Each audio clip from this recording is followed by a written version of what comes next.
lutja e sinqertë, lutja e shpirtërore, lutja e përgjërimit, nuk don rregullim të fjalive në mënyrë sintaksore, domethënë krye fjala kallëzuesi, presja, dy pika, pikë çuditëse, nuk don këtë. Mundet njeriu të ketë heshtje të plotë dhe të lutje sinqertë. Nuk don kush e di se çfarë fjalë më zgjedh. Nxjerrë ba që e ke në zemër ti, fol me Zotin me gjuhën tënde, fol se Zoti e din çka kemi thonë. Thuaje. Kjo është ajo shpirtërorja, përgjërimi. Edhe atë që na mëson Kur'ani.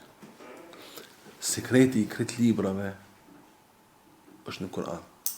Sekreti i krejt shpalljeve është në Kur'an.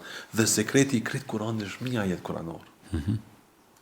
Iyake na'budu wa iyake nasta'in, që tregon Zoti se antumul fuqara, ju jeni fukara. Kush e di sa më dhon pasuri, ti je fukara, ti përsëri ke nevojë për Zotin, se Zoti mundet me dhon pasuri, dhëmballa i haron derën ka duhet me dal prej shtëpie. Domethënë ti ke nevojë për Zotin. Zoti s'ka nevojë për ty. Se si na këtu i ka 1 miliard e 700 milion musliman në botë. Plot. Po ai përsërit ngon ty dhe përsëri kur ti në Ramazan të thush la ilaha illa Allah subhanak inni kuntu minadh zalimin, Allahu do të gjej momentin për me të përmend ty, ose kur ti dërgon salavat e pejgamberit alayhis salam, ose kur ti bën istighfar.